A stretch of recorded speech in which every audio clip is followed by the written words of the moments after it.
The Apple Journal app is so simple that, at first, it felt like I was missing something.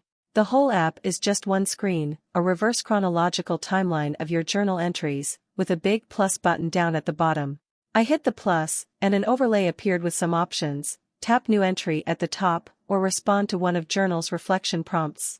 What could you do to make someone's day better this week? One of them asks. Write about a time you found an unexpected solution to a hard problem, reads another. When you're creating a journal entry, you can add photos and video, record a voice memo, or log a location associated with your entry. When you're looking at the timeline, you can filter to see only the entries with photos, or the extra special entries you've bookmarked, but that's about it. You can have the app remind you to journal every day, too.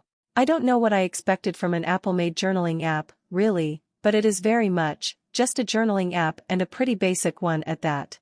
As far as I can tell, there are two reasons the Journal app, which is coming to iPhone users in iOS 17.2 and is in public beta right now, exists at all. The first is that health and wellness are important to Apple as a company, and there's lots of evidence to suggest that regularly journaling in some way is a good thing.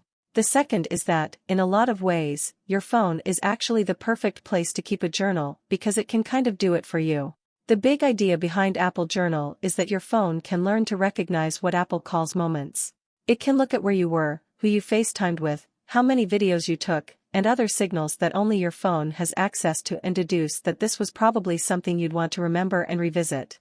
Your phone is the only device that both knows you were on the phone with your boyfriend for an hour and that immediately afterward you listened to 11 straight dashboard confessional songs. It knows that you hit a personal record in your marathon training today and that you finished the run at a sick view from the top of a mountain. With access to all that information, Journal could, in theory, start to put things together and prompt you to not only add them to your personal timeline but also take a moment to reflect on them.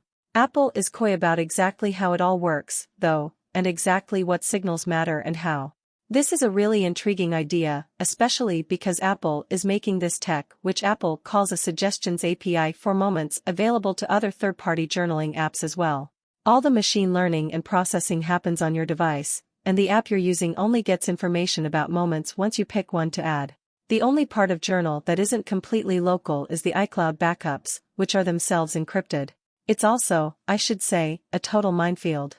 Remember when Facebook's On This Day feature used to show people horrible memories they'd rather not relive and revisit?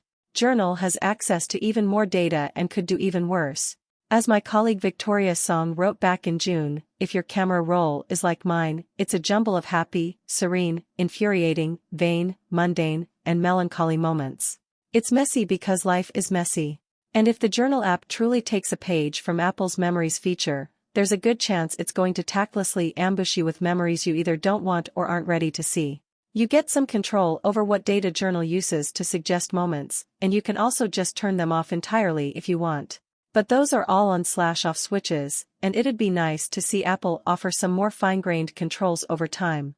So far, I can't vouch for how any of it works because I've only been using Journal for a couple of days, and it hasn't once offered me a moment to include.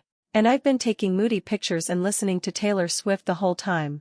But it's going to be fascinating to see how Apple handles the moment-generating process and how and whether other apps choose to integrate the Suggestions API.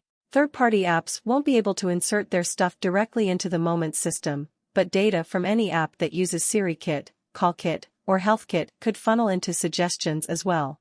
Again, the exact alchemy behind Moments remains somewhat mysterious. The other way to get things into Journal is through the iPhone's Share Sheet. You can save links and media from the web or lots of other apps, and Journal saves a rich link back to the source. The intentions here seem to be good. I can play a Spotify track right in my Journal timeline, but the execution is off in spots. It doesn't realize I'm a subscriber and just starts the free preview.